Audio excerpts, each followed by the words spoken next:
예, 수요일 묵상의 시간입니다. 복음을 전할 때 사람들의 반응에 따라 반응하지 말라. 복음을 전할 때 사람들의 반응에 따라 반응하지 말라. 자, 이런 제목으로 오늘 묵상 함께 시작하겠습니다. 우리는 이 바울 일행이 1차로 이제 선교 여정을 떠나서 키프로스 섬의 전도를 마치고, 그리고 소아시아 지역인 밤빌리아 그 버가에서 마가 요한이 또 이제 도중에 하차하는 그런 사건을 통해서 그 당시 이제 여러 가지 상황과 더불어 이제 오늘의 우리의 모습을 되돌아보는 묵상을 했습니다. 자, 그렇게 마가 요한은 할례와 율법에 대한 그 말씀으로 확인되는 확고한 믿음 없이 그동안 이제 성장하면서 익숙했던, 그러니까 유대 공동체의 율법주의적 삶의 습관과 태도들이 예수님이 직접 만나주심으로 변화된 이 바울의 율법을 주신 하나님의 의도를 따라 믿음으로 살아야 된다는 복음전도 사역과 이제 부딪히고 그 저항감을 가지면서 결국 밤빌리아 이 버가에서 도중 하차하게 되었다라고 했습니다. 그러니까 우리가 한 공동체 속에 속해서 살아갈 때 내가 어떤 가치를 배우고 있고 또 어떻게 훈련되어 있는지를 잘 모르는 경우가 많죠. 그러니까 함께 있을 때는 몰라요. 근데 어떤 이유로든 그 익숙한 곳을 떠나서 이제 생소하게 처음 만나는 공동체로 갈 때, 또는 우리 공동체가 살아가고 있는 삶의 가치와는 많이 다른 가치를 가진 그런 사람들이 이제 공동체에 들어오게 될 때 자기 자신 안에 언제부터인가 굉장히 익숙해져 있는 것, 뭔가가 자리 잡고 있는 것, 그것을 보게 되죠. 그러니까 이민교회를 섬기다 보니까 여러 가지 이유로 이제 그 조국을 떠나서 이곳에 와서 이제 교회를 찾아오는 사람들이 많습니다. 그러니까 대부분 교회는 다 똑같을 것이라고 생각하고 참석을 하는데, 그러니까 처음 만나면서부터 대화를 나누다 보면 자신들이 뭐 한국에서는 뭐 게을렀고 뭐 많이 적극적이지 못한 부끄러운 신앙생활을 했다라고 이렇게 겸손해하고 굉장히 초보적인 모습을 보여요. 그래서 특별히 뭐 신앙의 스타일이나 자신이 무엇을 믿고 있는지조차 잘 모르는 경우가 많더라고요. 그런데 이제 우리 교회 안에서 하나님이 지금 우리 교회를 통해 주신 이 가치를 따라 함께 약속한 방법을 가지고 믿음의 길로 막 인도하려고 할 때, 그때 이제 자신 안에 자기도 모르게 이렇게 담겨져 있던 그 익숙한 습관과 또 이전 교회에서 배워온 어떤 그 가치들이 이제 드러나게 되죠. 그러니까 뭔가 다름을 느끼는 거예요. 그때 이제 나름대로 생기는 이런 충돌, 이 갈등을 통해서 그렇다면 성경을 통해 하나님은 도대체 뭘 말씀하시는가라고 그럼 깊이 좀 되돌아보면 좋은데, 이게 이제 함께 동역자의 길을 서거나 또는 오히려 반대로 익숙하지 않은 것을 이렇게 요구받는 것처럼 느껴지면, 물론 성경적으로 틀린 건 아니지만 오히려 더 성경적인 바른 길로 이끌어주는데도 불구하고 적응하지 못하고 변하지 못하고 심하면 이제 교회를 떠나는 경우도 많이 있습니다. 그러니까 이런 것이 바로 마가 요한을 통해 보는 갈등이고, 또한 초대교회 새 언약 공동체에서 대부분의 그리스도를 믿는 이 초기 유대인들이 겪었던 갈등입니다. 그런 갈등들이 바울의 선교 여정 이제 곳곳에서 가는 곳마다 그 유대교들과 부딪히는 부분이었었고, 또한 그리스도를 믿는다고 해도 여전히 온전하게 해결하지 못하고 혼란스러워함으로 바울을 의심하거나 또 바울의 선교에 협조적이지 못한 그 행동을 하는 이유가 되기도 하죠. 이런 초기 선교의 갈등에 대해 잘 우리가 좀 이해해 가면서 계속해서 바울과 바나바의 선교 여정을 살펴나갔으면 좋겠습니다. 자, 그런 갈등으로 결국 마가 요한은 도중에 하차했고, 바나바와 바울은 계속해서 이제 전도의 길을 이제 가게 되는데, 그 길도 험하고 강도의 위협도 있는 그 타우루스 산을 넘어서 이제 비시디아 안디옥 지역으로 갑니다. 시리아에 지금 안디옥에서 출발했는데 여기는 같은 안디옥이지만 비시디아라는 곳이에요. 다른 곳입니다. 여기저기 안디옥이라는 이 도시 이름이 있는 거는요, 마치 그 헬라의 알렉산더 대왕이 자기가 점령하는 나라마다 알렉산드리아라고 하는 헬라 도시를 세웠듯이 이 셀루쿠스 왕국의 경우도 그들이 다스리게 되는 지역 곳곳에 자기들의 왕의 이름을 따서, 그러니까 안티오쿠스라는 그 이름의 도시들을 세운 거예요. 그게 안티오쿠스라는 말이 안디옥이죠. 그래서 수리아의 안디옥이 셀루쿠스 왕국의 핵심 수도였었고, 소아시아의 거의 대부분의 지역과 메소포타미아 거의 전 지역을 통치했었기 때문에 이런 도시 이름들이 이제 종종 나타나는 것을 볼 수 있습니다. 자, 그래서 어쨌든 바나바와 바울이 그 타고 넘어온 타우루스 산맥은 이 지중해 연안과 평양을 이루면서, 그러니까 서쪽에서는 에그리디르호에서 동쪽의 유프라테스강 상류 유역까지 완만한 곡선을 그리면서 뻗어 있는 산맥입니다. 그러니까 터키의 등뼈를 이루고 있죠. 터키는 전 지역의 평균 높이가 해발 1132m의 산악국가인데 국토의 5분의 1만이 해발 500m 이하입니다. 그러니까 북쪽에는 폰투스 산맥이 있고 남쪽에는 이 타이루스 산맥이 솟아 있는 거죠. 그러니까 동서로 뻗어 있는 타우루스 산맥은 동부에 있는 이 진로다이라고 하는 지역이 가장 높습니다. 그러니까 타우루스 산맥은 대부분 이제 해발 한 3,000m에서 3,700m 정도 솟아 있습니다. 또한 타우루스 산맥을 기준으로 남쪽 산에는 작은 나무라도 좀 있는데, 근데 반해서 북쪽에는 거의 나무를 볼 수가 없어요. 산에는 바위와 돌들만 보입니다. 그러니까 사도 바울과 바나바가 이제 이 산을 넘은 건데 한 번만 넘은 게 아니겠죠. 그곳에 갔다가 다시 돌아올 때도 또 이 산을 넘어야 됐었습니다. 그러니까 사도 바울의 전도 여정은 전도 여행이기보다 거의 전투에 가까운, 아주 그냥 그 전쟁을 위한 행군에 가까운 어려운 길이었죠. 그러니까 13년 전 다메섹 도상에서 예수를 만난 바울은 곧바로 이제 이런 사역의 일선에 나오지는 않았지만 충분히 말씀으로 준비된 후 그가 이제 선교 현장에 섰을 때 이렇게도 험난한 여정을 포기하지 않고 담대히 나아가는, 그러니까 예수를 믿는 자를 잡으려고 예루살렘에서 다메섹으로 한 걸음에 달려가듯이 이제는 거꾸로 그 예수가 그리스도이심을 전하기 위해서 이렇게 험한 산맥, 어떤 지형을 가리지 않고 넘고 넘어 그것을 전하는 사명의 사람이 되는 거죠. 자, 그래서 13장은 비시디의 안디옥에서 전도하는 사역 그 기록이 되어 있는데, 그동안 사도행전은 베드로의 설교와 스데반의 설교를 기록해서 전해줬지만 사도 바울의 설교는 없었거든요. 그런데 여기 이제 비시디아의 안디옥에서 유대회당에 들어가 처음으로 이제 그 복음 전도하는 그 설교가 기록됩니다. 그의 설교는 역시 역사를 훑어내리는 설교였어요. 왜냐하면 예수님께서 메시아가 되신다라는 것을 전하기 위해서는 성경의 역사를 통해서 보지 않으면 알 수 없거든요.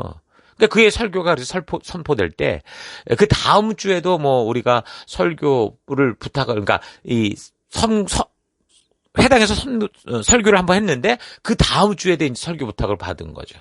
근데 이제 그 지역에 사는 더 많은 유대인들과 유대교에 입교한 경건한 사람들이 이 바울의 설교를 듣고 이제 따르게 됩니다. 그러니까 유대교에 입교했다는 것은 이방인들을 말하는 건데, 그러니까 16절을 참고하면 13장 16절 바울이 일어나 손짓하며 말하되 이스라엘 사람들과 및 하나님을 경외하는 사람들아 들어라, 이렇게 말합니다. 그러니까 여기서 이스라엘 사람과 구별돼서 말한 하나님을 경외하는 사람들, 이 사람들이 바로 이제 유대교에 입교한 사람들이죠. 그러니까 유대인들이 여러 가지 이유로 세계 곳곳으로 흩어져 살았지만 유대인들도 나름대로 뭐 한 거예요? 회당을 세워놓고 유대교 선교 활동을 했다라고 볼 수 있는 거죠.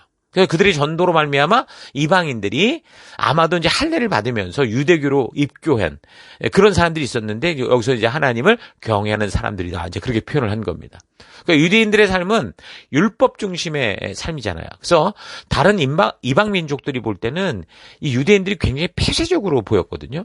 그러니까 이 사람들이 사는 방식은 그래도 이제 적어도 이방 족속과들과는 달랐어요. 이방 족속들은 거의 그냥 본능을 따라 살아가니 짐승 같은 삶을 살았단 말이죠. 근데 그게 아니라 하나님을 믿는 이 백성은 그래도 좀 인격적인 삶의 모습을 보였을 거라고 봅니다. 무엇보다 대부분 이방 신들이 지니는 그 성적인 의미가 담긴 상징물들의 그 천박함, 이런 걸 따르지 않고 보이지 않지만 살아계신 하나님을 믿는, 이게 특이했었고, 유대인들은 그 당시 유행하던 음란과 태폐적인 술잔치, 이런 것들을 멀리했단 말이에요. 그래서 물질적인 것에 치중하기보다 영적이고 학문적인 것을 중시하고 또 가족을 소중히 여기고 일처의 삶을 살면서 여러 가지로 이제 세상이 좀 닮고 싶은, 그러니까 하나님이 주신 삶의 방식을 따르는 그런 삶을 유대인들이 살았던 거죠. 그래서 유대인들은 저들이 가는 곳곳에서 그런 율법을 따르는 삶의 방식으로 이방 세계에 주류 사회 속으로 점점 들어가서 중심을 잡아가는데 로마 같은 경우도 유대인들이 살아가는 삶의 형식을 그렇게 이제 따라가게 되죠. 그래서 주전 1세기에서 주후 1세기까지 200년 동안 로마 제국의 이 가정에는 안식일 촛불이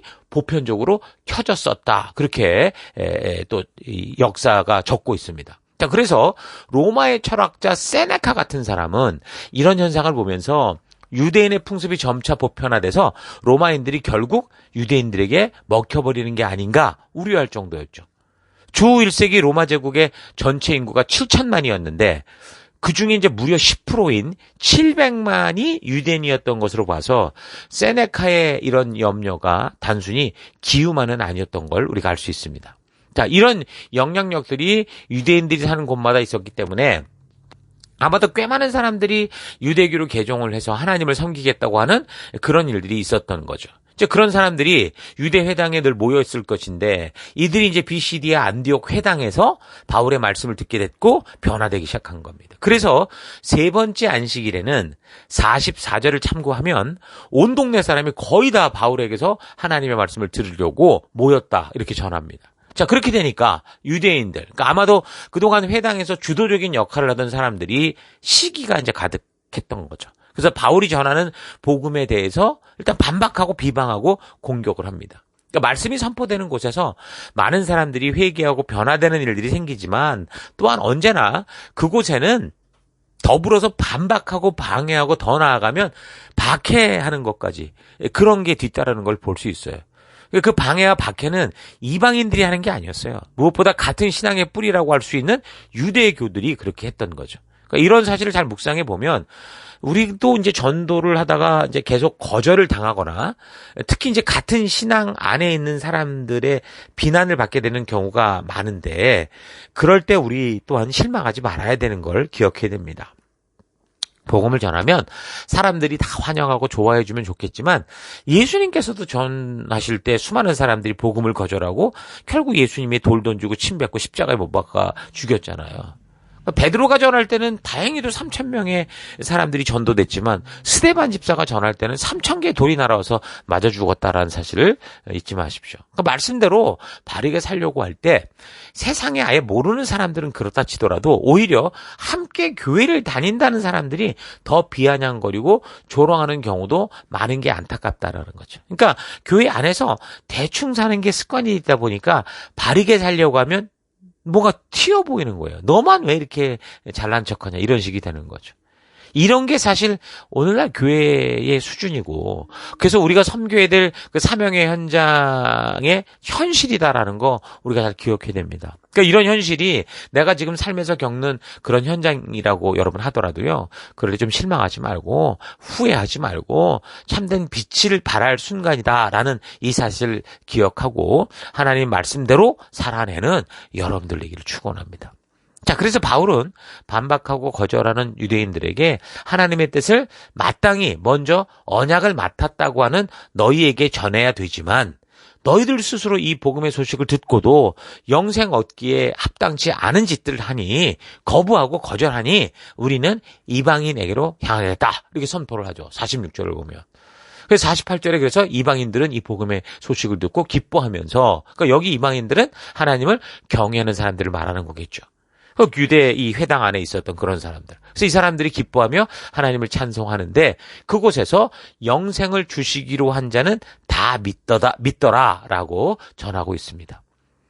그러나 이제 진짜 유대인들은 시기에서 결국 사람들을 선동하고 그래서 바울과 바나바를 쫓아내버리죠. 그렇게 이제 BCD의 안디옥에서 유대인들의 핍박으로 쫓겨나서 그래서 이제 이들이 간 곳이 이고니온이라는 곳이었습니다. 14장 1절. 이에 이고니온에서 두 사도가 함께 유대인의 회당에 들어가 말하니 유대와 헬라의 허다한 무리가 믿더라. 그러나 순종하지 아니하는 유대인들이 이방인들의 마음을 선동하여 형제들에게 악감을 품게 하거늘.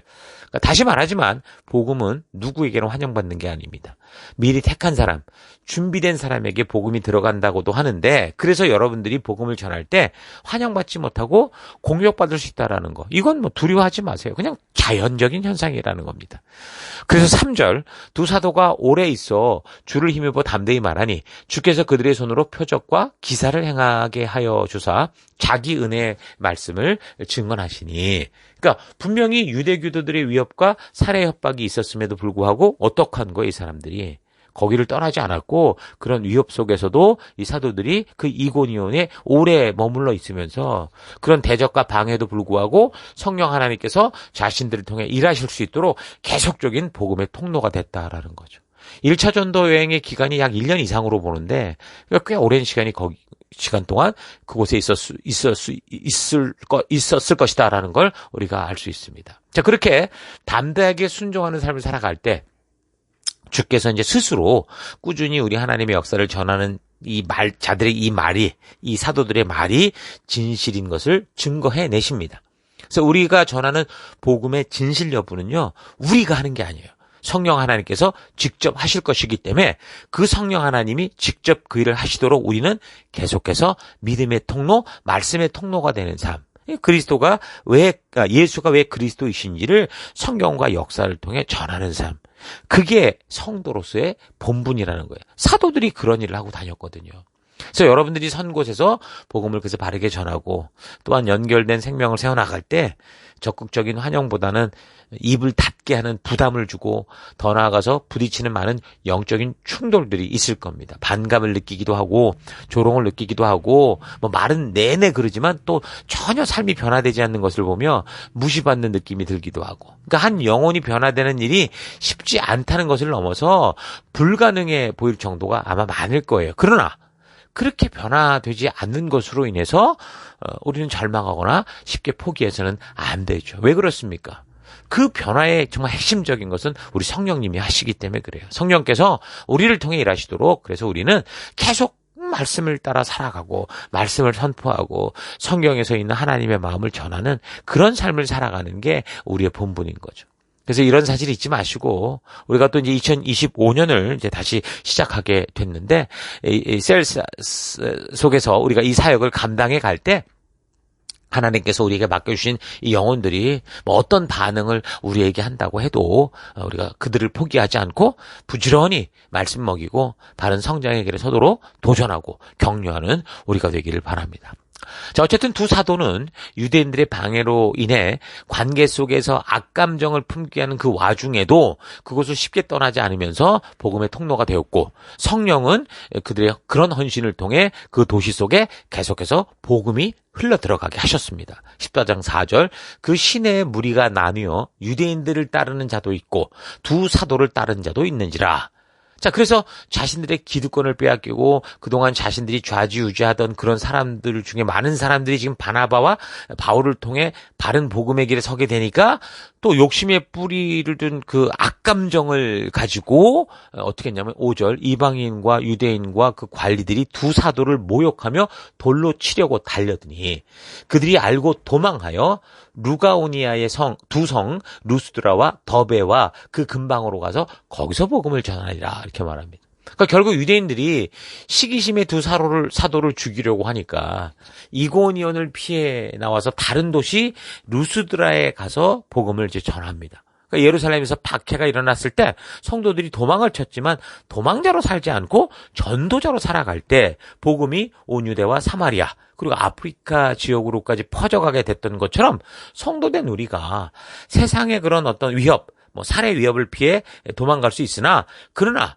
도망자로 살기 위해서가 아니라 이제 그 지역을 벗어나 더 넓은 세계 속으로 우리 예수님의 소식을 전하는 전도자로서 살아가는 그런 존재다라는 거 잊지 마십시다.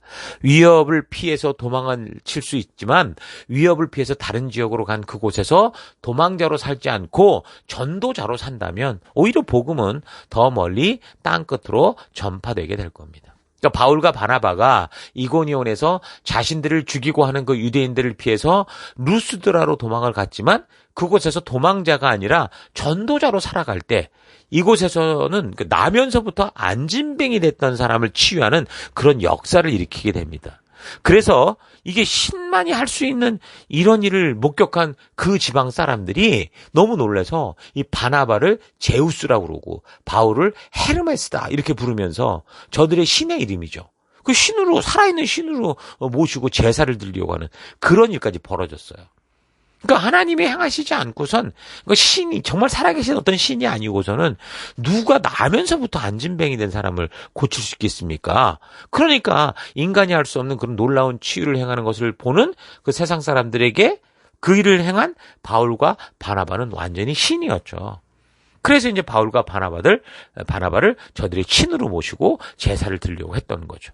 한마디로 이 상황은 지금 모든 사람에게 존경을 받고 추앙을 받는 엄청난 기회가 된 거예요.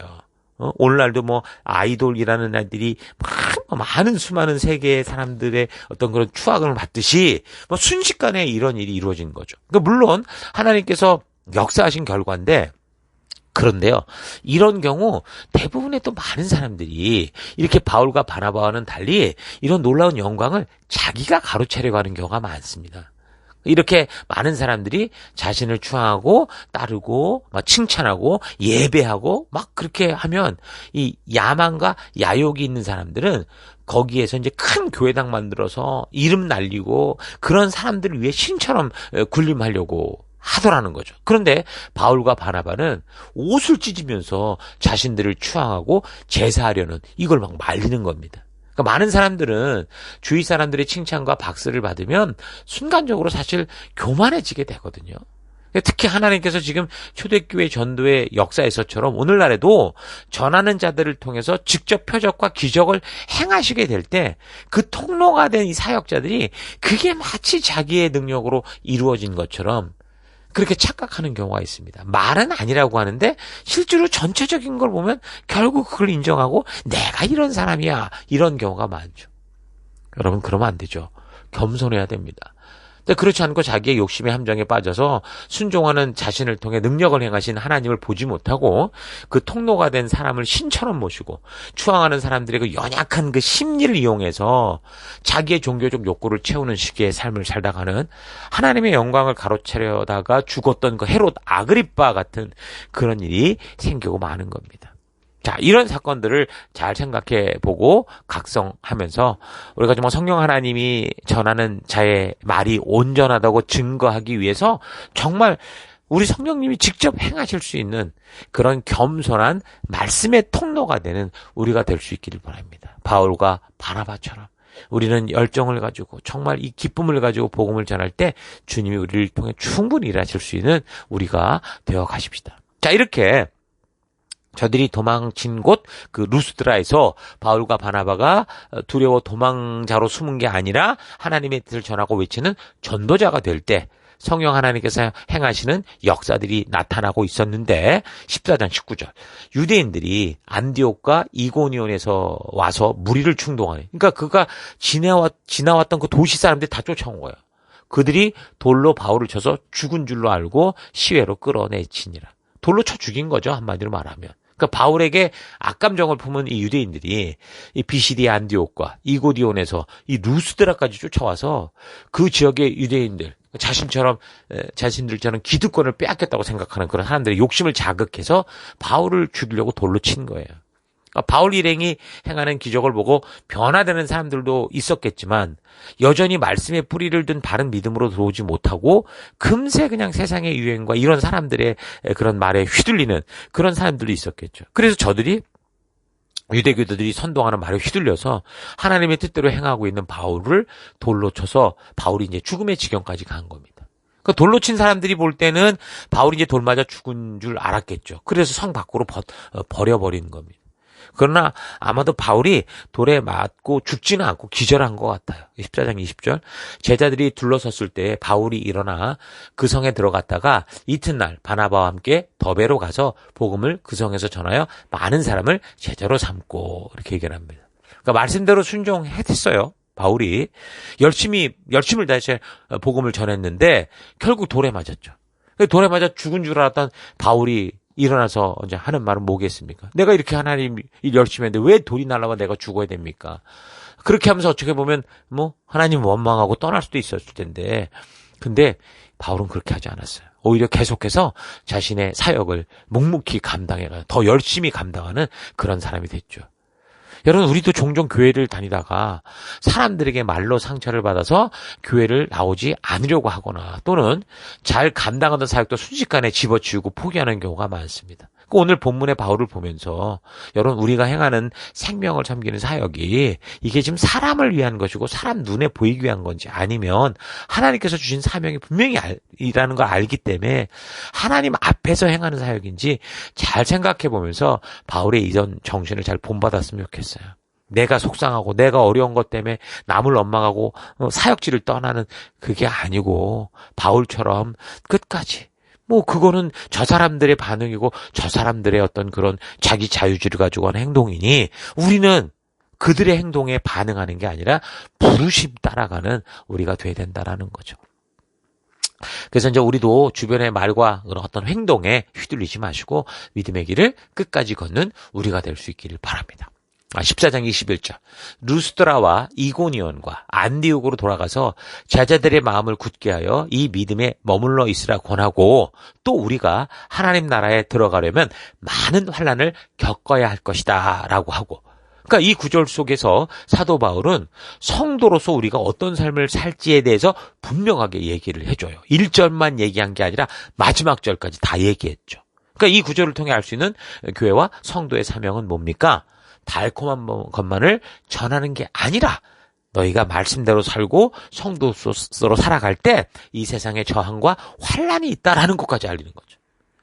그럼에도 불구하고 믿음에 머물러 사는 게 하나님의 자녀들이 이 땅에서 살아가는 성도의 모습이다. 이걸 알려준 거예요. 그러니까 성도의 삶은 예수 믿고 돈방석에 앉고 하는 사람마다 대박 나고 이런 게 아니고 말씀대로 살고자 할 때 오히려 세상 사회와 사람들의 거친 방해가 있을 거고, 그럼에도 불구하고 하나님의 말씀에 가치대로 가는 길에 우리가 굳게 서서 각자 이 보냄을 받고 살아가는 곳곳에서 거룩하게 구별된 백성으로서의 삶, 빛을 비추는 삶, 말씀의 가치를 따라 살아가는 삶이 성도의 사명이다, 부르심의 길이다라는 거, 우리부터 이거 잊지 말아야 되는 거죠. 그러니까 달콤한 말로 사람을 불러 모으는 게 아니라 세상이 처한 현실, 눈으로 보이지 않지만 지옥의 길로 가고 있는 이 현실을 강력하게 외치고 또 이 길에서 나올 수 있는 하나님이 준비하신 그 유일한 길 예수를 전하고 그 예수님과 동행하는 삶이 구름 타고 가는 대로가 아니라 좁은 길이다라는 걸 온전히 알리는 게 진정한 복음 전도라는 거 잊지 마십시오. 자, 이런 일을 겪으면서 사도 바울이 저들이 전도를 하며 거쳐갔던 도시를 이제 다시 거꾸로 이제 거슬러 나오면서 더베에서 루스드라 또 이고니온 그리고 비시디의 안디옥을 거쳐서 버가로 이제 거꾸로 나오면서 복음 앞으로 나온 그 제자들이 있었잖아요. 그 제자들에게 마음을 말씀에 기초한 믿음에 굳게 서게 하면서 이 믿음 위에 거하라. 이런 핍박 속에서도 담대하라. 그렇게 말하면서 리더를 세워서 이제 교회와 성도를 맡기고 이제 버가에서 배를 타고 다시 수리아 지역인 그 처음 떠났던 안디옥 교회로 돌아오게 됩니다. 자, 이게 이제 사도 바울의 1차 전도 여행이었죠. 자, 이 과정은 약 1년에서 한 2년 정도 걸렸을 것이라고 봅니다. 자, 오늘 이 시대에 우리가 성도로 부름받아 살아가는데 또 우리 또한 이 사도 바울과 같이 그런 복음의 증인으로 부름받았다라는 거 잊지 마시고 바울과 바나바가 걸었던 이런 선교의 여정을 잘 살펴서 오늘 우리도 우리가 살아가는 삶의 더 곳곳에서 이런 증인된 삶을 살아가는 우리가 될 수 있기를 바랍니다. 자, 오늘 하루 나는 바울과 같이 예수님을 만나 이 복음의 증인으로 부름받은 성도로서 지금 어떤 삶을 살아가고 있는지 좀 되돌아보십시오. 바울의 시대와 지금의 시대는 분명 다른 환경과 다른 상황인 건 분명합니다. 그러나 그때나 지금이나 더더욱 분명한 건 성도를 제자로 부르셨다는 것과 그래서 모든 성도는 그 복음을 전하는 자로서 증인으로서 하나님 나라 백성된 삶이 시작됐다라는 거예요. 그 당시처럼 현재 험난한 환경과 여건 속에 있는 그런 나라들도 있지만 우리가 살아가고 있는 이곳 호주나 또 한국은 전혀 다른 어떻게 보면 천국 같은 곳으로 우리 지금 축복된 삶을 살고 있죠. 그러나 우리의 사명은 분명합니다. 단지 회당, 교회로 잘 모이고 흩어지는 교회당만 왕복 운동하는 그런 종교적인 삶을 넘어서야 됩니다. 유대교도들도 율법주의라고 할 정도지만 율법을 따라 살아갈 때 이방인들이 보고 닮고 싶고 함께하고 싶어서 유대교로 개종을 하고 입교를 하는 열매를 보았었죠. 그러니까 율법의 정신, 하나님의 의도를 바르게 알고 살아가면은 분명 세상의 삶에 질린 그런 사람들의 관심과 그래서 거룩하고 순결한 이 성도의 삶을 담고 싶어하는 그런 진정한 생명력이 있다라는 걸 증명하는 겁니다. 하나님이 주신 이 법도와 규례와 명령의 가치를 따라 살아가는 것 자체가 그러니까 뭐라는 거예요? 복음 전도라는 거죠. 그래서 우리도 이 시대를 살아가며 그런 유대교들처럼 그렇게 세상에 결국 담고 싶은 이 말씀의 가치를 따라 살아가고 있는지 아니면 자기가 생각하는 하나의 종교 굴레에서 살아가면서 세상에 손가락질을 받고 있는지 좀 잘 분별하기 바랍니다. 복음과 성경, 하나님의 역사와 성령님의 사역에는 아무런 하자가 없고 변함이 없습니다. 그렇다면 바로 내가 살아가는 삶의 결과로 그리스도의 향기가 나기도 하고 또 썩고 부패한 종교의 연기가 나기도 하겠죠. 향기가 나는 곳에는 생명이 모이지만 연기가 나고 썩은 냄새가 나는 곳에는 생명이 모이지 않는 법입니다. 나는 지금 그리스도의 향기와 같은 이 삶을 살고 있는지 세상에 썩은 냄새가 나는 삶을 살고 있는지 잘 되돌아보시기 바랍니다. 복음이 선포되는 곳에는요 2가지 반응이 있습니다. 하나는 환영, 하나는 적대감이죠. 그러니까 어떤 반응이 오든지 우리가 할 일은 뭡니까? 우리 하나님이 주신 그 귀한 사랑을 거침없이 말하는 거고 우리에게 주신 하늘 백성다운 삶의 가치, 그러니까 성경 말씀을 따라 그대로 살아가는 겁니다.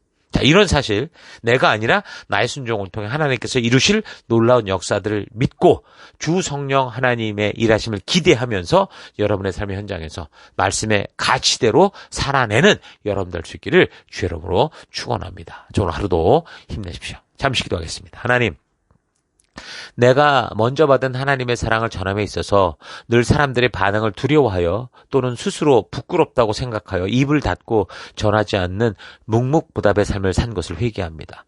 율법주의라고 해도 율법대로 살고자 할 때 이방의 사람들이 닮고 싶어하여 유대교로 개종하는 일이 있었는데 나는 지금 어떤 삶을 살고 있는지 나의 삶을 통해 하나님을 만나고 싶은 삶을 살아내고 있는지 생각해보면 너무 부끄럽고 부족한 모습을 고백하며 회개합니다. 세상의 썩은 냄새와 연기를 풍기는 종교인이 아니라 살아계신 그리스도의 향기를 뿜어내는 내가 되기 원합니다. 복음을 전할 때 환영의 박수가 오던 죽이고자 하는 적대감이 오던 그 사람들의 반응에 반응하지 않고 오직 우리 주의 진심만을 바르게 전하는 말씀의 길을 따르는 내가 되기를 원합니다. 하나님 오늘 하루도 그렇게 우리 주의 말씀을 따라가는 그런 정말 복음의 빛되기를 결단하고 감사드리며 예수님 이름으로 기도했습니다. 아멘.